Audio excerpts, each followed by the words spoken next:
Mogul Motivation, empowering and inspiring entrepreneurs and dream chasers worldwide, 1 week at a time.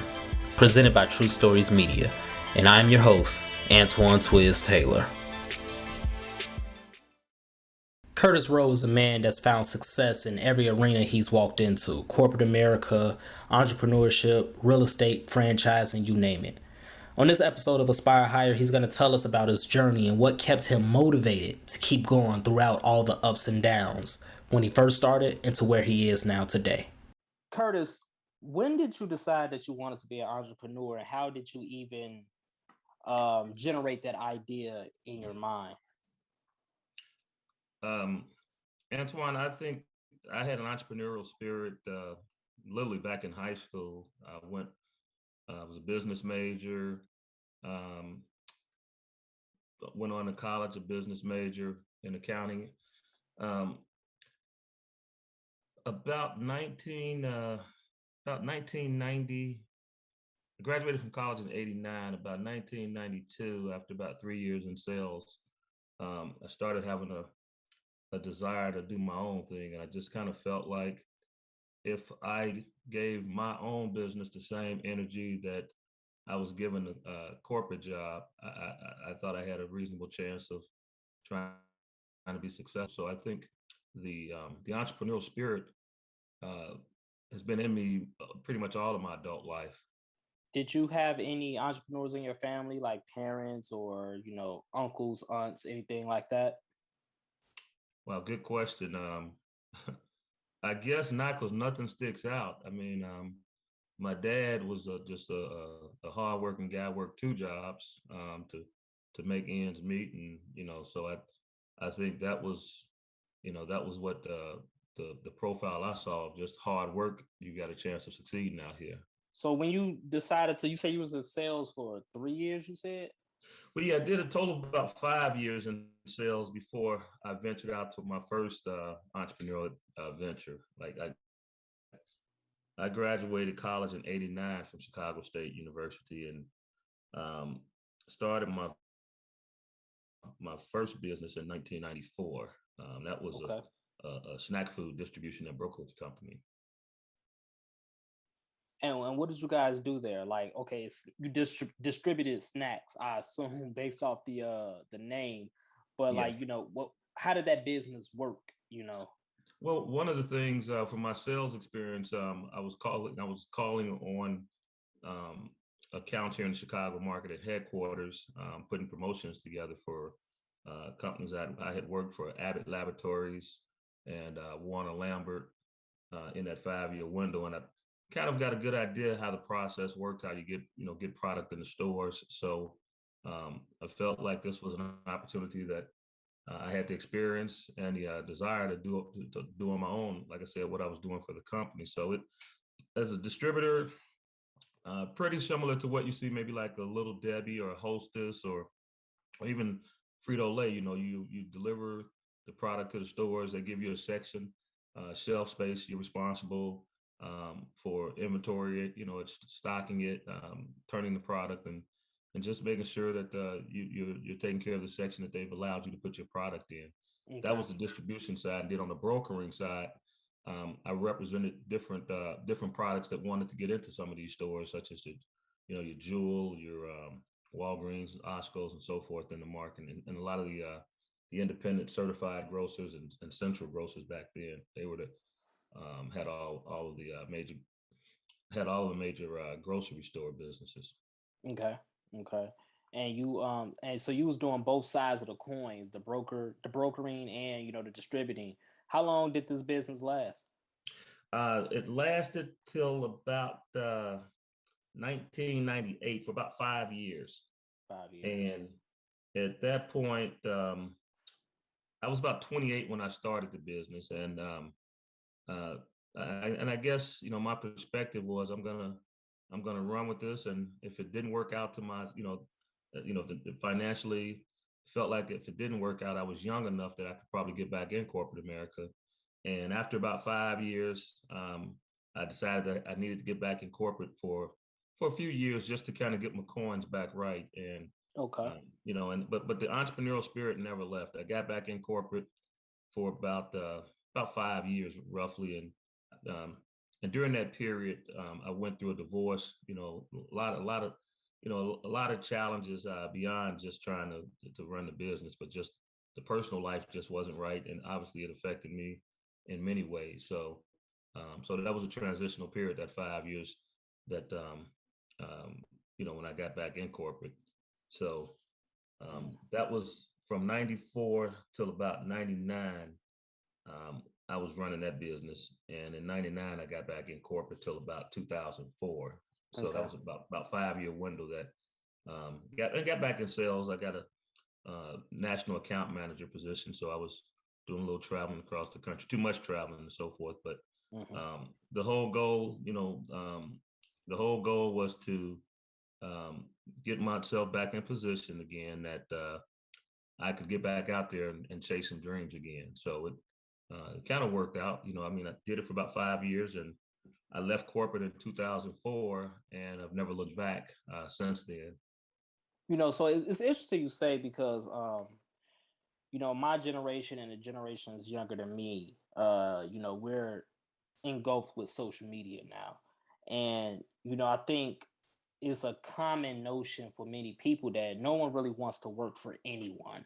And it is really more so geared towards corporate, right? Like, when we say we don't want to work a job, is it subconsciously we're talking about we don't want to work corporate America. We don't want to work for these big name brands, these big box stores and corporations.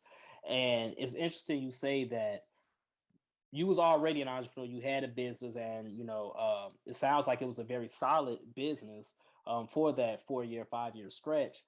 But then life happened, and your intent was never to give up. Your intent was to literally, I'm going to use corporate for what I need it to be, which is finance my dreams, and then I'm just gonna keep it moving. And that's the belief that a lot of people have now, but you had this belief in the early 2000s, late 90s. So I found that very interesting that you said that.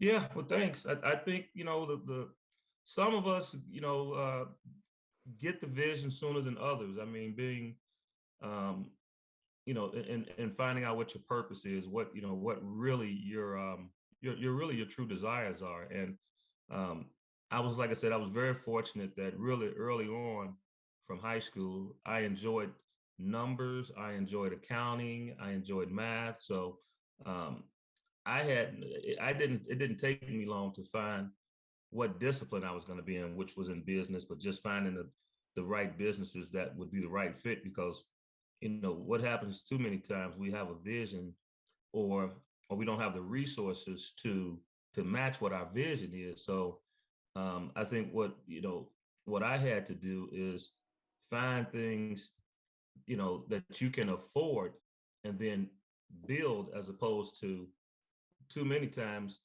we want to start off hitting a home run. And you know the reality is sometimes you have to start off hitting a single and touch every base before you can Mm, really make it to the finish line. And I mm, think that's one of the things that I'll tell any entrepreneur, or someone is desiring that, is that you really have to be patient, and really be respectful of the process. Because it's not you don't get the chance to, not too many times you get a chance to jump the line. I mean, the process is the process in many things that we do. And if it's you or John Doe, the process is still the process, and you just have to learn to maneuver through the process, where you're moving up the rings, different layers in that process, where you make yourself more valuable in trying to make connections with clients and potential clients and so forth. yeah, I think that's a very great point that you made, and that's something I had to learn myself as an Oh. entrepreneur about the home run. We have these big visions. There's nothing wrong with the big vision. You should have big dreams and big vision. You should never have a minor just vision in life, especially in entrepreneurship. But the problem is when we have that big vision, we kind of want that immediately. And again, just transparent, that's something I had to learn. I had to learn that it's not about hitting that home run, as you say, coming out the gate. It's about hitting that single. Because if you can get three people Yep. on base, and then you hit that home run. Now you got 4 runs as opposed to just hitting the home run, and now you only got one. You know what I'm saying? So Bingo, I think, bingo, yeah, bingo. that's a great point that you made. And you went back into corporate America after your first business, and you used it, like you said, to get your coins back up, to get the financing back up, and then you went back out there. So after you left corporate America in 2004 for the second time, what was your second business venture, and how did you even get introduced to it? Sure.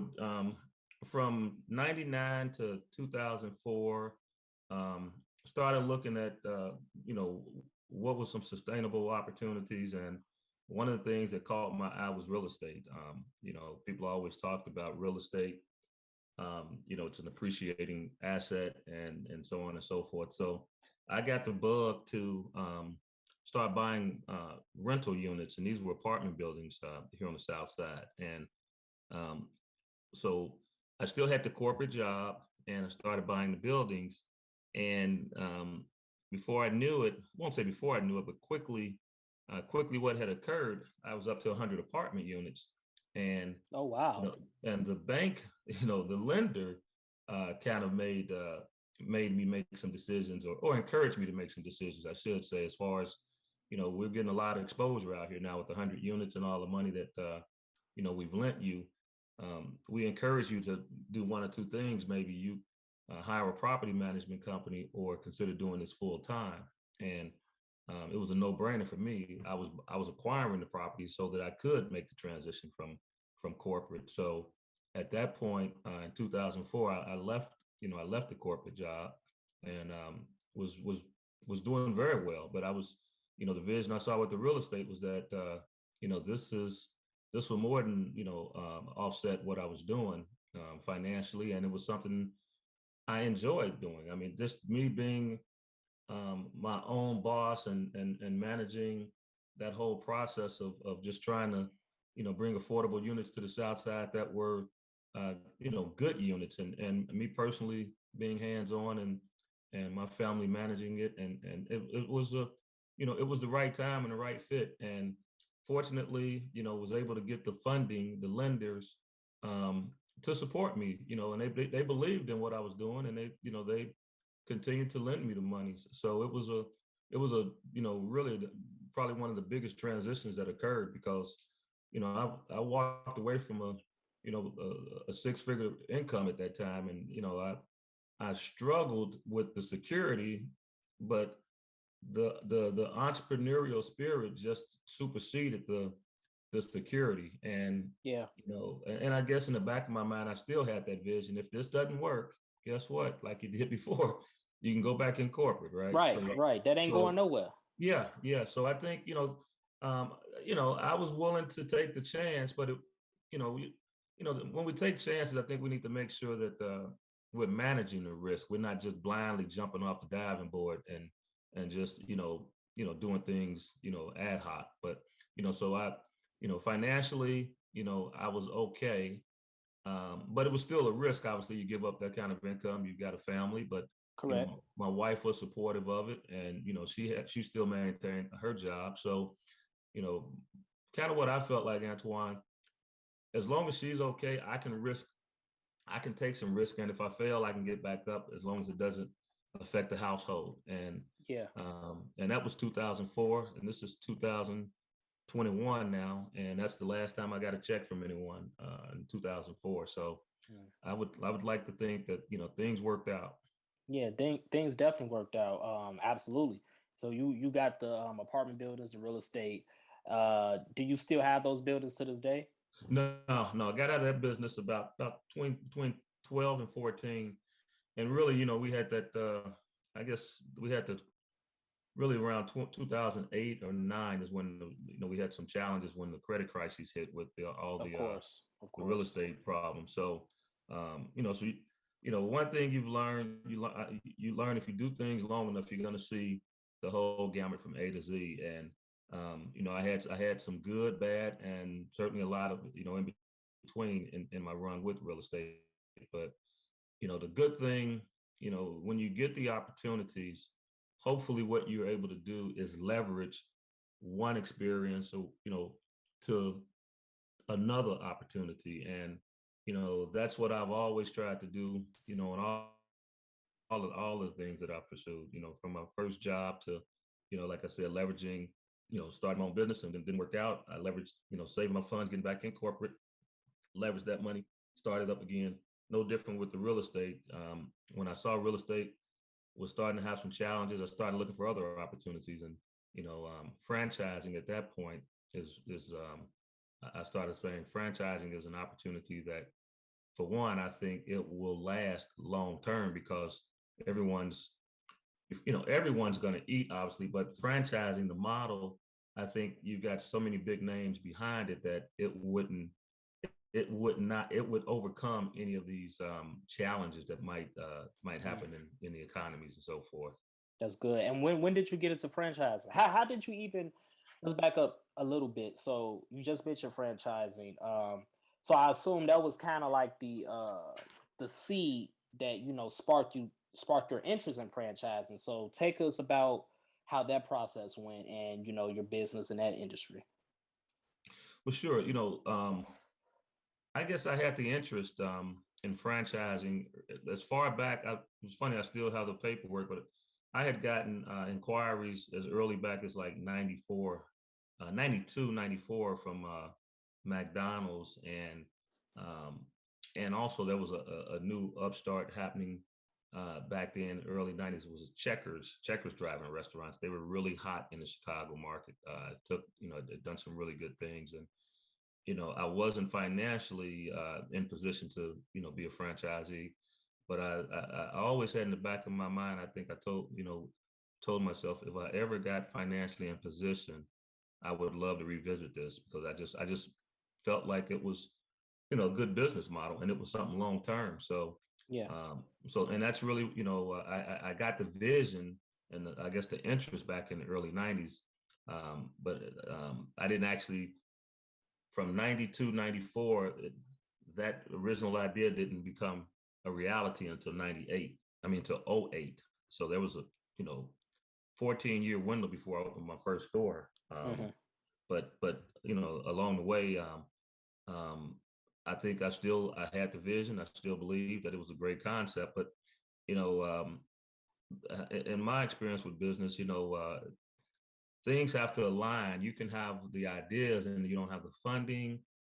Just the vision is delayed, but it's not denied. And you just kind of still have to just keep that vision, in your mind, and just hopefully if it really is something you really believe in, hopefully you'll work toward putting yourself financially in position to maybe be able to pursue those things. And that's kind of what I did. You said it was 2008 when you got your first store, Checker store, correct?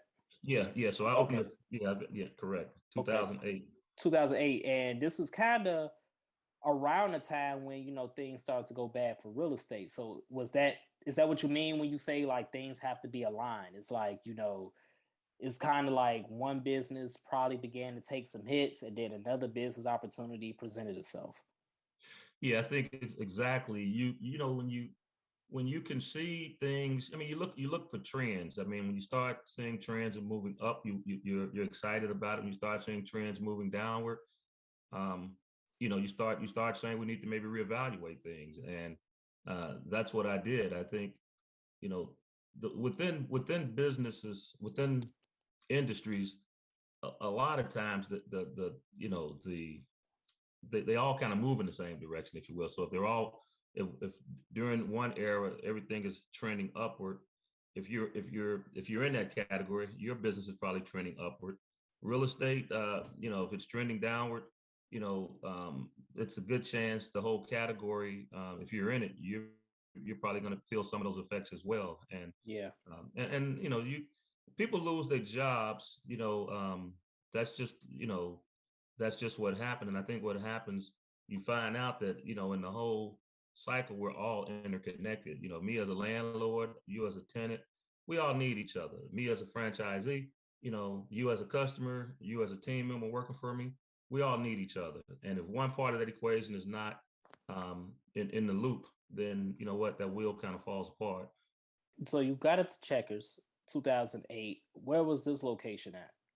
This was in Harvey, Dixmoor, 147th and Western Avenue, or Dixie Highway, Sibley Boulevard and Dixie Highway, Hmm. right off of I-57 Right. interstate.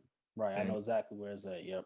we were right directly across from McDonald's, and people said, you willing to compete against McDonald's? You're right across the street. And, like anything, you have to do your research. And I think, I was encouraged that there was a McDonald's nearby, because my thinking was there's already people coming into this area looking Yeah, for it's a high fast food. traffic area. High traffic area. Exactly, Yeah. exactly. So I think, sometimes people make assumptions without doing a little research, and you find out that the research will tell you maybe differently than what you just might make an assumption on. So I'm always saying let's see what the numbers say before we trust what an assumption might be.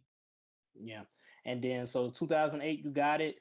Were you kind of nervous because have you don't you have to have like restaurant experience not only to just manage a restaurant but own one? Well, what I did, I signed a development agreement with Checkers to develop 5 stores. Okay. Gave us the rights, and with that comes training. If you're going to be the franchisee, the owner, and the operator, then you have to learn it from the bottom up. And what the requirement was, we literally had to go to the headquarters, which was Tampa, Florida, and go through training for a full month, working in that market.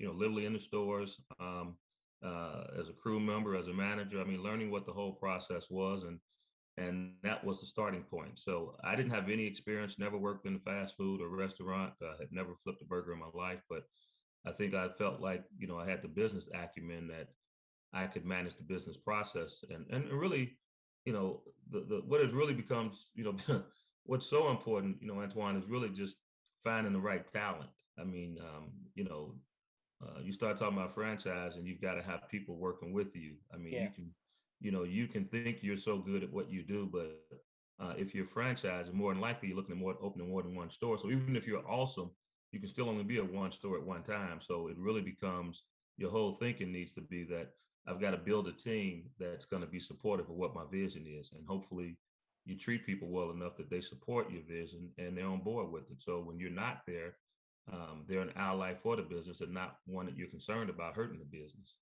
absolutely. And you had the store in Harvey. That was the first of five. Where were the other locations? Well, that one opened in Harvey, and then a couple of years later, we opened one in Chicago, South Side, 87th and Stony Island. And that actually turned out to be the largest Checkers in the country. The So country, really? yeah, yeah. So Wow. that one just was just did crazy. Just did crazy numbers. A lot of excitement. Checkers had been gone from the city, with the exception of one store on 55th and Wentworth off the Dan Ryan. Yeah, I Checkers remember had that been one too. Yeah, so Checkers had left the market. So and so coming back into the city, it was just so much excitement that Checkers is back, and so much nostalgia that people had these memories. I remember when Checkers was here in the 90s and how good the food was. So it was just an exciting time, a very exciting time. Hmm. Okay, so now we had 87 and Stony, the biggest in the country. That's Yeah, that's an interesting fact. yeah, yeah. So we had that one. Then what were your other locations? The other location, 95th in Michigan, right there, right across from Abbey Park near the L, Yeah. by the Dan Ryan. So that was a conversion. It used to be a Kentucky Fried Chicken. I grew up not far from the area. And, it was a Kentucky Fried Chicken. So Kentucky Fried Chicken closed, and we were able to, get that property and convert it to a Checkers. Um, so we had, 95th Street, high volume by the L, and then 87th, high volume, 87th, and obviously Stony Island, very high volume, high traffic volume locations, as well as foot Mhm. traffic as well. And then, the one in Harvey, the original one. So we ended up doing 3 stores, didn't do any additional stores. So, Okay. um, so we, So and this I think so the deal was for 5 stores max, but you didn't up to have to. 5 stores, Got it. correct. Got it. Okay. Yeah. Got it.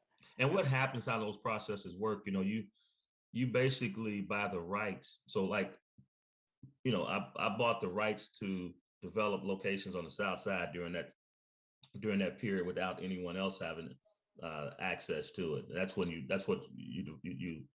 You buy the rights, so you sign a development agreement so that because generally what happens if there becomes a lot of interest in the concept, then you got so many others that might want to join and jump into the concept. So you may not have the locations access to the locations as freely as you would if you got 5 or 10 others, shooting, wanting to become franchisees and looking at the same sites you might be looking at. So that was just the strategy on buying a development agreement. Even if we didn't do all the stores, at least we had access to the market without any competition during that period. So Got it. that worked out for us. Got it. Got it. And you was in this business for how long? Up until last year, I've been in the business. Last year in 20, I literally I got a couple of offers, and I had been getting offers from other franchisees that there was other franchisees. Pardon? They wanted to expand and things like Yeah, that. yeah, and the way this, 3 stores for me, directly overseeing it was probably the maximum, without having to add another layer of management when you go to 5 or 6 stores. And um, I think I think I kind of made the decision that 3 was enough for me. We were open from 9 a.m. to 3, 4 in the morning, and it's a full-time job. I mean, people don't realize that fast food. Fast food is it's a grind, and Man. and none of us get it right all the time. I mean, there's complaints here and there, but I can say from firsthand experience, we all generally have our number one goal is trying to take care of each guest, making them happy. Because if they don't come back, if you're a crew member working in the store and the sales slump, then what happens. The hours don't need as many hours, so the hours are cut. So you have to make sure that your team understands there's a vested interest in all of us taking care of the guests. Um, you you may go from 40 hours to 30, if business is not, as desired. So I think the thing that's important is making people understand that it's a vested interest for them for the business to be successful, for them to get the hours Correct. and have a budget.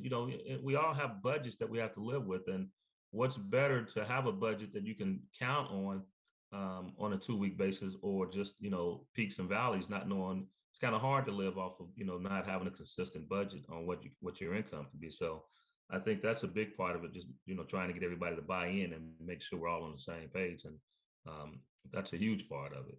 Yeah. Yeah. It's teamwork makes the dream work. I mean, it's really that simple. It's still true. It sounds like a cliche, but it really is true, Antoine. Yeah, yeah, it really is, and I'm learning that more and more the older I get and the more I advance in my journey.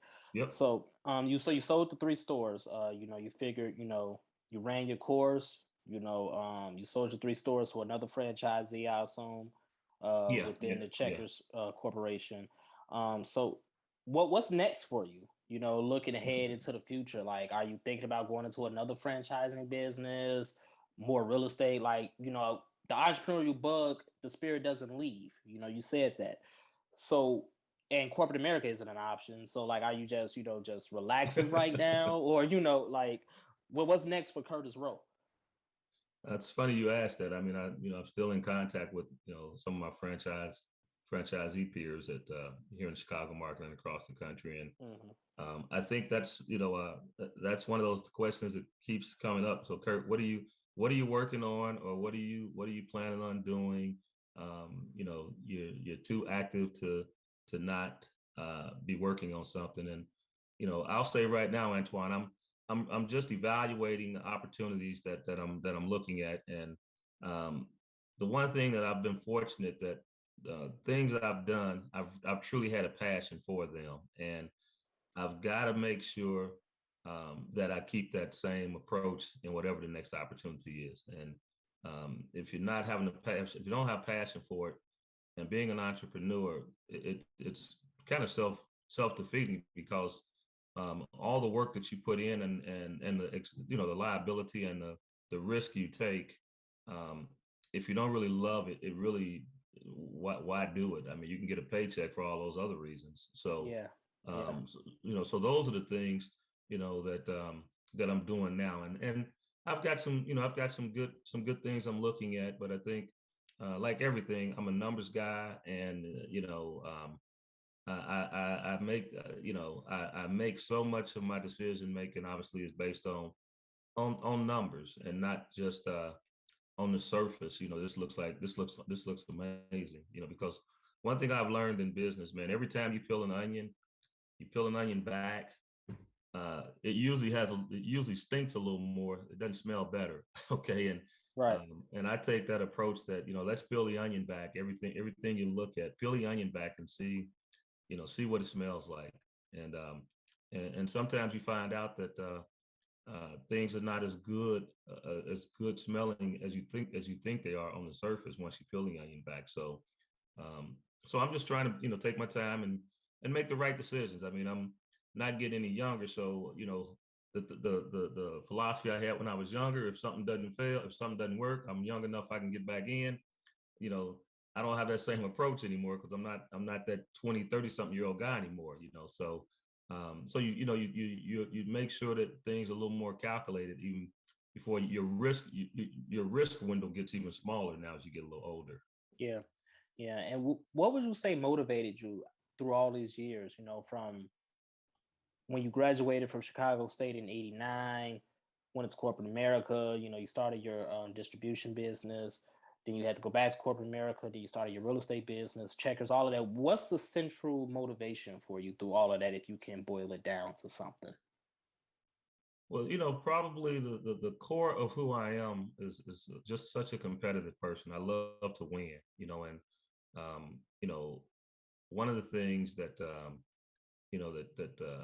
probably saved me and helped me stay on track just growing up was playing sports, um, and from those sports, at a competitive level, um, I think that competitiveness, I know that competitiveness transitioned over to, my career, my business life, that I just loved winning. And I loved even into, with sales, reports come out, you always are trying to be at the top. I mean, it's certainly you get compensated for it, but I think even for me, I just think the recognition of being a top performer is something that I always desire to be. I always want to be a winner, and so, that's really the core, the being competitive and and the fun and enjoying the ride. I mean, you know um, competing is not a negative.